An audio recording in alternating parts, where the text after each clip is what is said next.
Sugod mga anglers.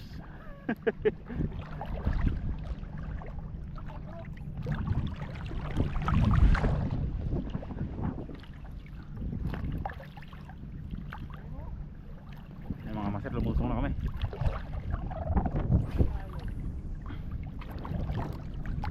Ang lamig ng tubig. Yan pala bahay ng buhaya.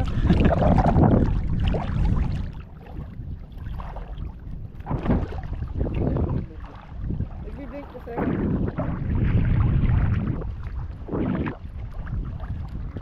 3:36 na ng hapon mga master. Kailangan makakuha tayo. Umuwi.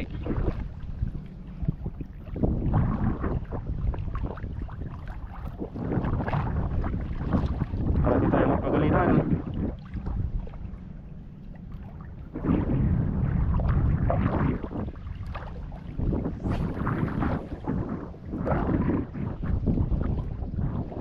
May mga ibang anglers din dito mga master.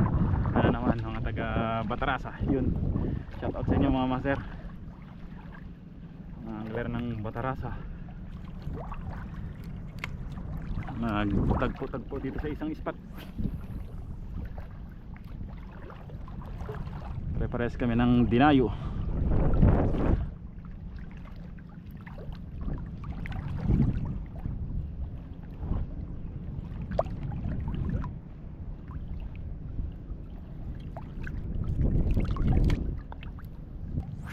Grabe din pa naman kabilis magsabit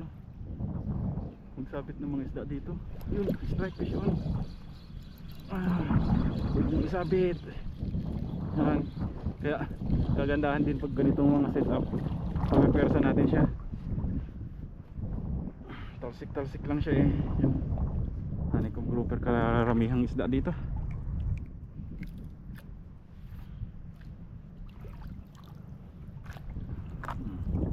Pagpipersa kasi natin siya kung ultralight yan. Wala eh. Biglang kasabit yan sa bato. Ang tataas ng bato mga master. Yun o. Bato, buhangin. Tapos may mga bato na matatalim. Corals.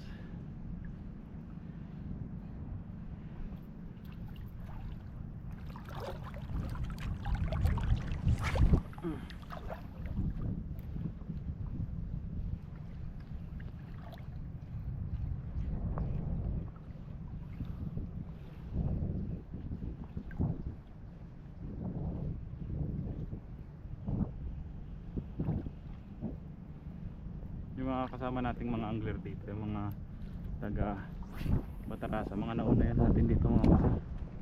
Nauna sila kahapon pa daw sila dito. Parang hanggang bukas pa yata sila, or sunod na araw pa. Fish on mga master. Kanting. Ay shopper.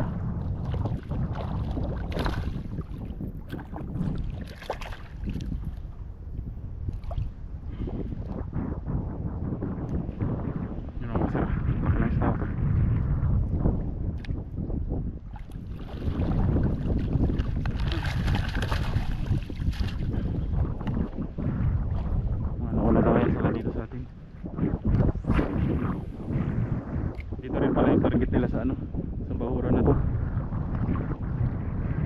Dito kasi kaya nagpartid sa bahura na to kasi nadaanan namin to kanina. May malalim pa nga, kaya sabi namin balikan natin pag nagbabaw. Pare-pares pala kami ng plano. Dito rin sila papunta. Dito siguro talaga ang kain. Dito siguro sila nakapakain kahapon. Kaya binalikan kami strike. Binalikan din nila. Ay! Kawala.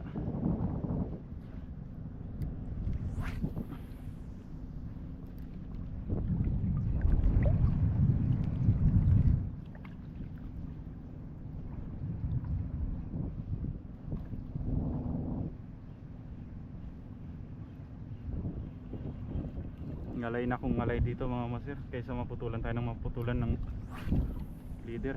Kasi pag ultralight talagang ubos-ubos talaga ang lure natin dito. Grabe yung mga isda nagsabit sa bato, kalalakas. Kailangan persahin talaga. Mababaw kasi. Pero kung ano to yung kantuhan, yung mga ganun, kaya sila persahin.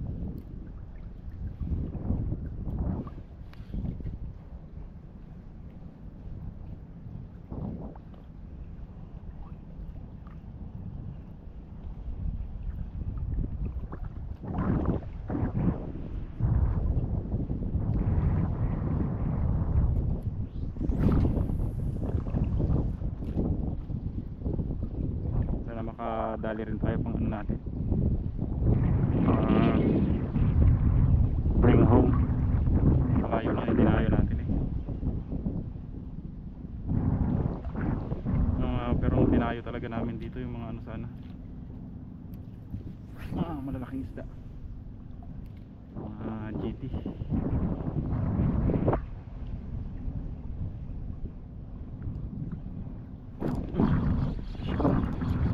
Fish on mga master.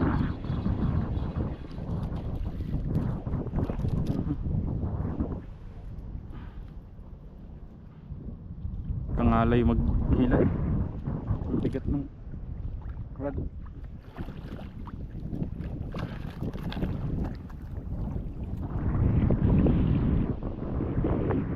Tignan nyo, konting na ano lang nung lure, sumasabit ka agad. Konting bitaw lang ng lure, nasabit ka agad sa ano, sa ilalim. Fish on na naman.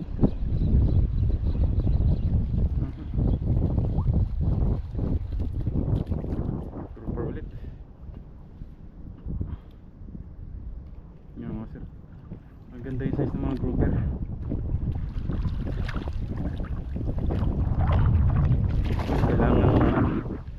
Hindi kailangan pilian. Good size talaga.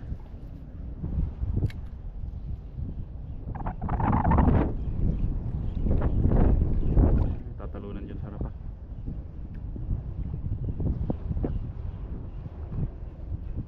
Yun, gapo na naman. Taralsik lang eh. Kaya kinukuha ko din yung mga ganito mga master, kasi pang ulam. Lakas ng mga baong ano, yung mga baong ulam dito. Asa lang talaga kami sa mga huli namin.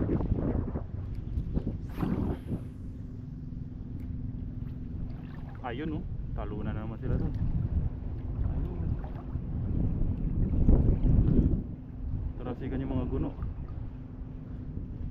Habol sila ng mga isda. Ano yan? Mga balo. Sanggala. Akala ko nahakbangan ko na. Yawa. Oh.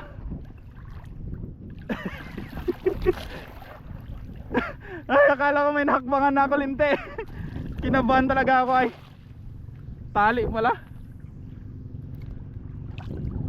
Akala ko buntot na eh. Fish on. Uy, sinabit mo man.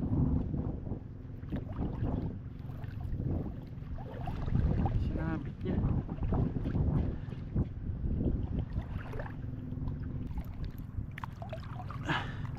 Yun, tanggal. Ay, thank you Lord at natanggal.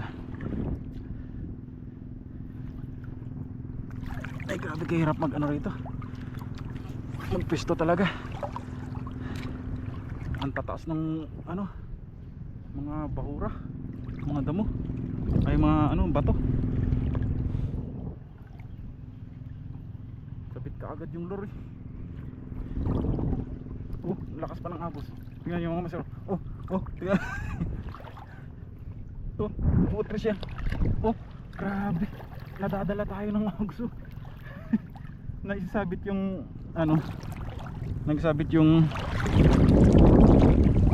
flares ko rito.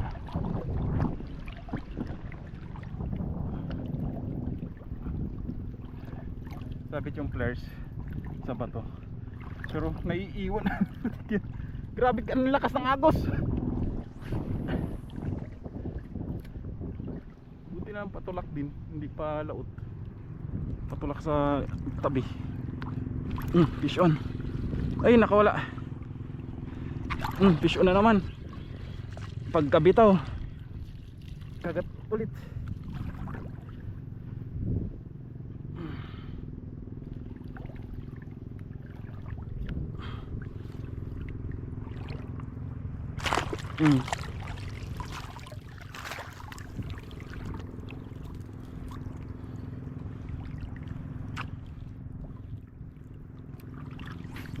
Kailangan talaga lakarin mga master. Kanina boat casting wala, grabe kahirap magpakagat nung lakad.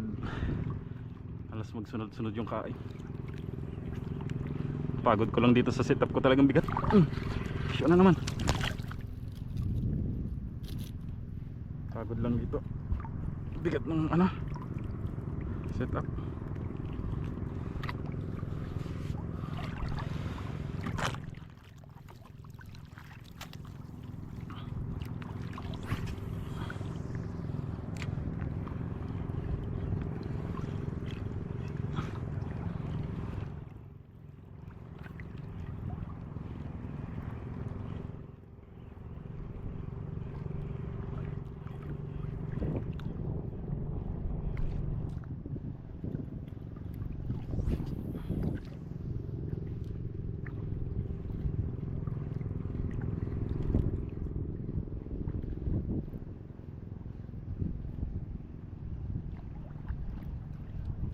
Sundali, kagat. Tila-tilapon talaga eh.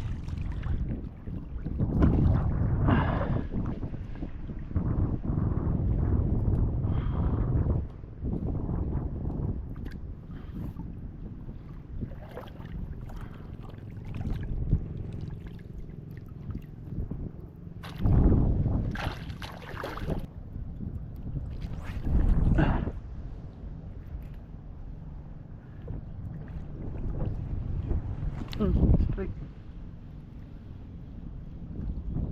Taralunan sila dito. Kaso mga balo ito eh, mga habol dito. Kung tulingan sana yan, batuhan ko. Kaso mga balo. Yan ang mga balo. Dali. Mga balo.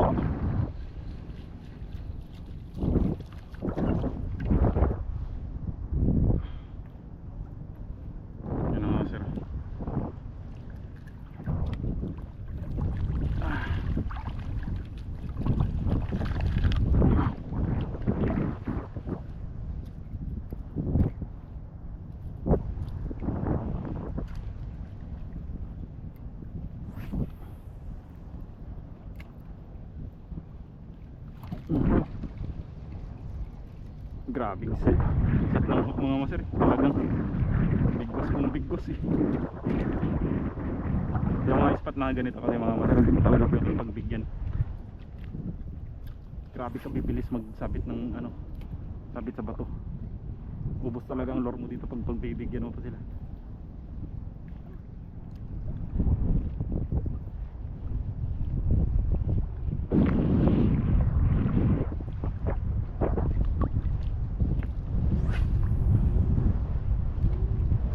Yung hangin.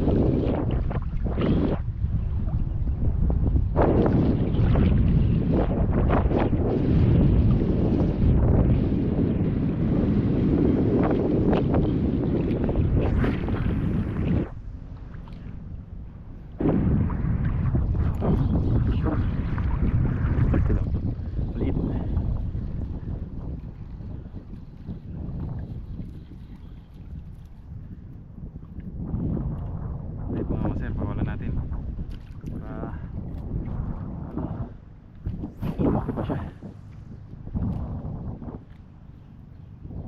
Sa mga baguhan po sa ano, baguhang gusto mag-umpisa sa fishing, ganitong mga setup po yung recommend ko sa inyo. Huwag po kayo mag-UL kaagad sa mga UL, mga ano po, UL na yan. Mahirap po yan, ano, mahirap po yan gamitin pag pag mga ganitong spot. Kaya dapat maging familiar muna kayo sa kumbaga yung sa behavior ng isda sa mga spot nya. Sa mga medium light kasi mas marami kayong lure na magagamit. Yung mga kumbaga malawak yung fish on, malawak yung range ng mga lures na magagamit nyo. Mga katulad nito, mabibigat, pwede kayong gumamit ng magaan. Ito kasi 5 grams ang minimum nito, pinakamababang lure nya. Ang maximum naman niya ay 20 grams. Kaya malaki yung ano, marami kayong lure na magagamit. Yung kumbaga yung maraming klase ng bigat kayong magagamit na lure. Kasi kung UL kayo, maliliit ang mga lure na magagamit ninyo. Madalas yan 5 grams, 8 grams lang, 10 grams pinakasagad. Yan. Hindi kayo magagamit ng mga malalaking lure. Paano kung sa spaghetti may mga malalaking isda? Mas pinipili ng mga malalaking isda pag malalaking lure. Mas kagatin yan ng malalaking isda. Hindi ko naman sinasabing mga maliliit na lure hindi kinakagat ng malalaking isda. Pero mas prefer kung gumamit ng malalaking lure kung malalaking isda ang target. Kasi mas kaakit-akit yan sa kanila. Tapos matibay pa yung mga hooks kasi malalaki ang hooks pag malalaki ang lure. Pag mga micro lure lang, maliliit na minnow lang, maninipis ang hook niyan, daling maunat.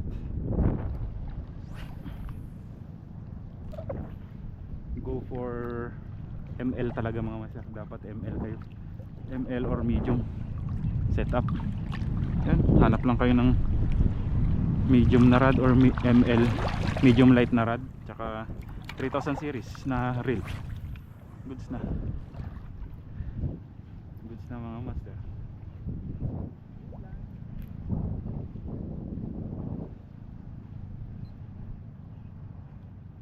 Stress alas 4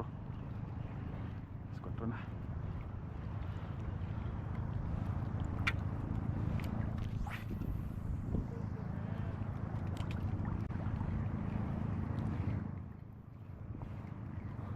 Puro lapo-lapo yung napakagat.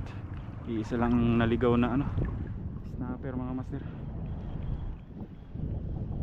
Bagay mga ganang spot, lapo-lapo talaga yun dito. Kasi batuhan na mababangin. Puta talaga ng lapo-lapo ito. Mga na ano to mga master, kahit naghihibas may tubig. Butas-butas kasi strike. Ang butas-butas na ispat ito. Paborito ng mga lapu-lapu.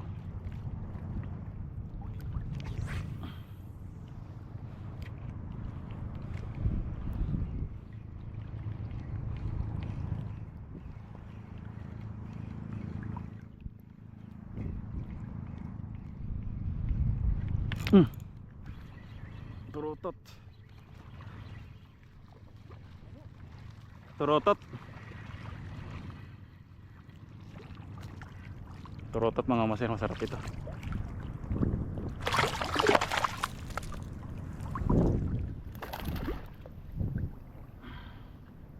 Masarap pang isda na to. Sorry. Balik talaga. Kailangan baliin natin mga maser para hindi siya magpumiglas dito sa lagayan natin ng isda. Masisira kasi ito.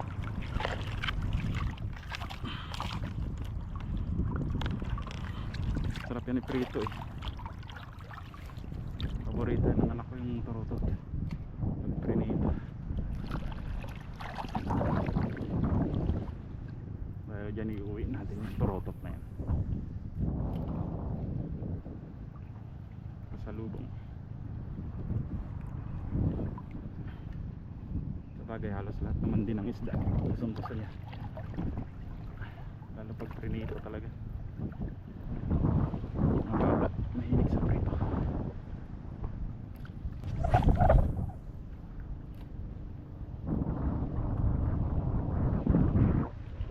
Fish on. Isisiksik mo pa. Naisiksik. Kalalakas magsiksik.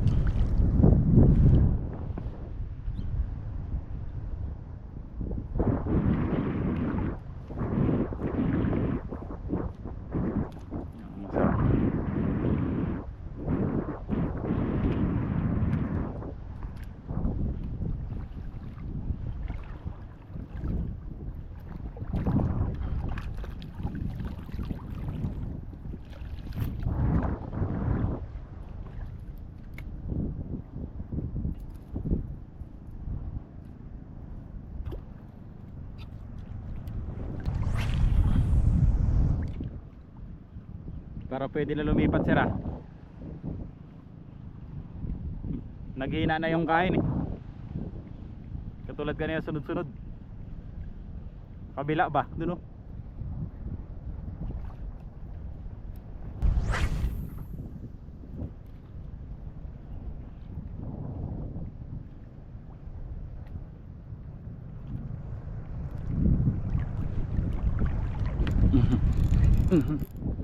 Ano ba to? Bato ba ito? Siniksik ng isda. Parang strike. Yun. May isda. Kaya galing talaga magsiksik.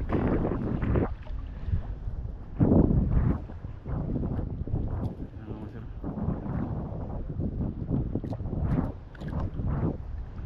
Ang gagaling talaga magsiksik.